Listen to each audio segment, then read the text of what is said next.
Hello and welcome to a new video on my channel. In this video we're gonna take a look at a new feature that comes to SwiftUI 3. The feature is the searchable modifier that will help us add a search to a list with ease, and it will work out of the box. First, let's take a look at the code that we have. And as you can see here, we have the first page, a list of restaurants from an ordering app. So as you can see, we have some nice pictures and some different types of restaurants. And if we look at the code, if you think that this code could have been written better, you are right. I wrote this code on purpose like this because in a future video I will show you how to improve it and how to structure it. We'll see in that video how to make it really awesome. The UI is nothing fancy. We have a list for each and some vstacks in which we have some elements. As we go down, we see we have a struct that is called restaurant that has a name, cover photo, address, and other fields. We will be very interested in the name field and the type of food, because today we're gonna take a look at the searchable modifier that will help us implement a list with search in just a few lines. So enough talk, let's get started. First of all, we need to add a state variable to capture the string that the user inputs. So we'll say state, and by default this is empty. Then let's test and add the searchable modifier.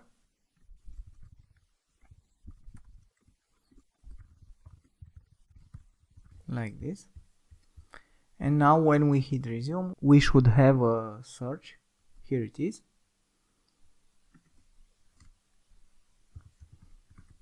And as you can see, nothing happened yet because we still have some coding to do. We're gonna use a computed property to filter the restaurants list based on the search keyword. Let's add the computed property.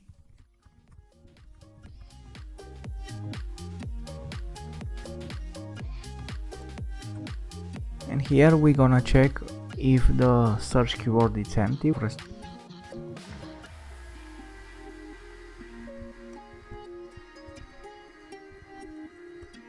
Else we're gonna filter them.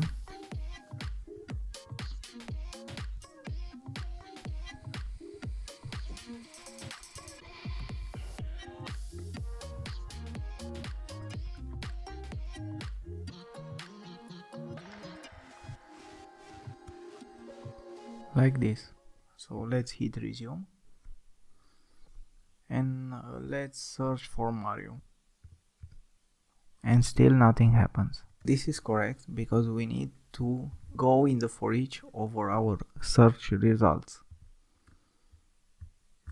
Let's hit save, and now when we are looking for Mario, it will work and we will just see this Mario's seafood restaurant. Okay, but let's say we want to search for some types of food like sushi or pizza. Here we can add another condition. Here we add an OR, and we're gonna look inside the types of foods for our search keyword.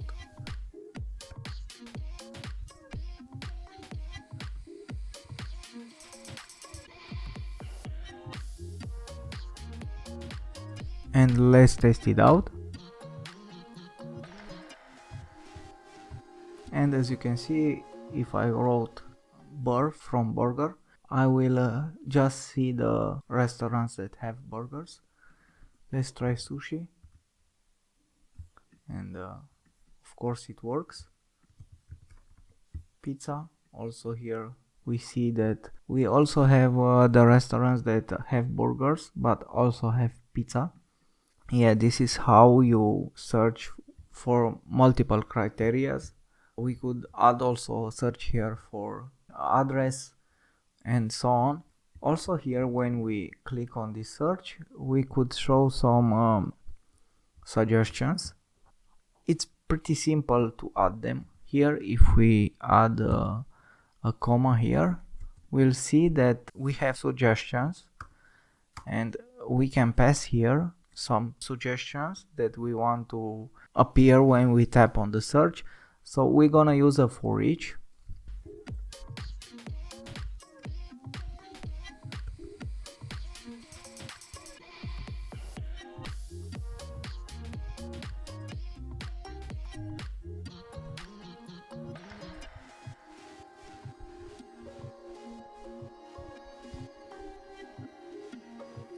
And as you can see, we use the text field to display the food type, and when the user taps, this happens on search completion, we're gonna pass the food to the search input, and the search will be triggered. So let's see how this works. As you can see, now we have the food types, and when we click on it, you will see the sushi type. It's populated into the search, and we just see the sushi restaurants. And with this we are done.